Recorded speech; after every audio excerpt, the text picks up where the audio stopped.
My name is Vondechii, and I will be presenting how online communities may help prevent new cases of depression among Black women.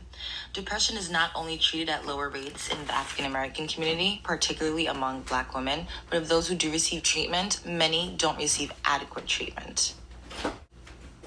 An online community designed by Black women health professionals can make it acceptable for African Americans to talk about mental health. The more it is done, the easier it'll be.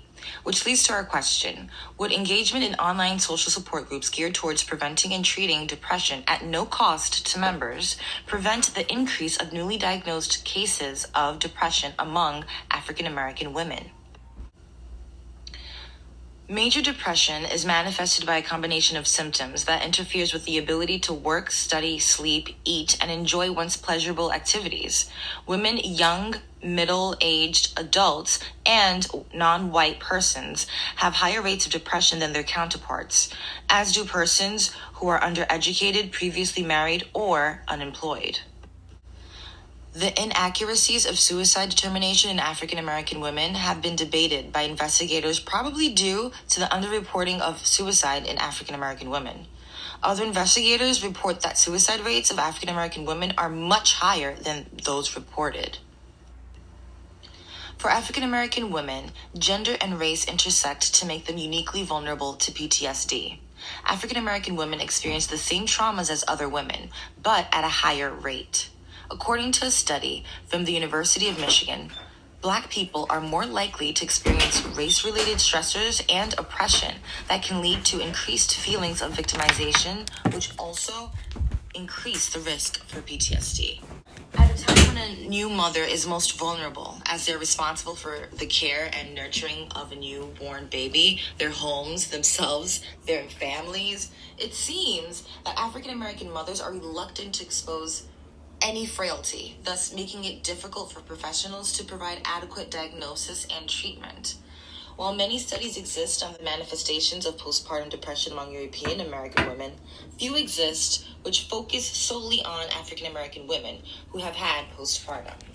In an article written by Warren in 1997, it was suggested that stressful life events and lack of social support in middle-class African American women might cause depression. Mothers often experience immense biological, emotional, financial, and social changes during this time. Some women can be at an increased risk for developing mental health problems, particularly depression and anxiety. Black women may suffer from untreated peripartum depression in silence because they dismiss their struggles as a normal part of pregnancy and childbirth and not seek care. In a recent report of the U.S. Surgeon General, African Americans are reported to have reduced access or no access to both mental health and health service facilities when compared to other groups. And even when given access, they are less likely to receive the help they need, including antidepressant medications for depression, despite their willingness to participate in mental health counseling.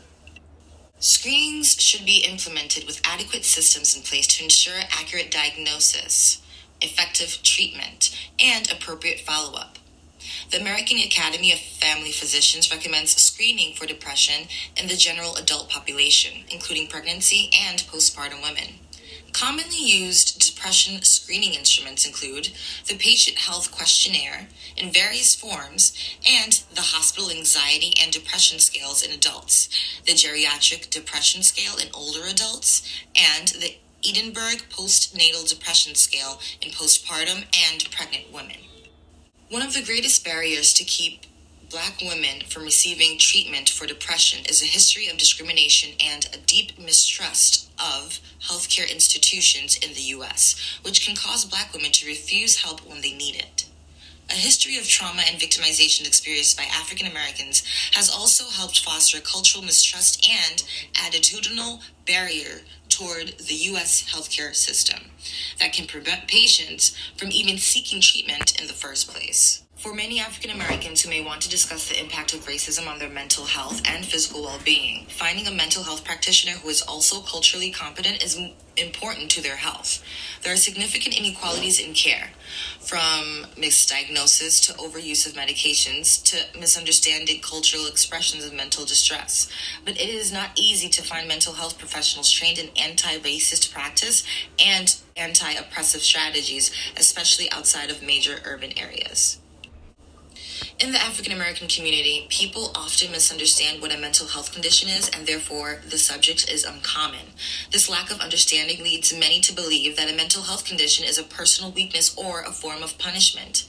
Many African Americans have trouble recognizing the symptoms and signs of mental health conditions, such as anxiety and depression, which leads them to underestimating the effects of mental health conditions. There's a strong relationship between socioeconomic status and health, such that people at the lower end, people in poverty, tend to have poorer health, tend to have fewer resources for dealing with the stressors of life as well. According to the National Poverty Center, poverty rates for Blacks greatly exceed the national average, and the poverty rates are highest for families headed by single women, particularly if they are Black or Hispanic. Making mental health care accessible and affordable for African American requires coordinated efforts across the healthcare systems and advocacy and activism in the policy arena. Several major reasons account for high rates of depression and low rates of treatment for depression among African American women. A lack of adequate health care can significantly contribute to low rates of treatment among African Americans, particularly African American women.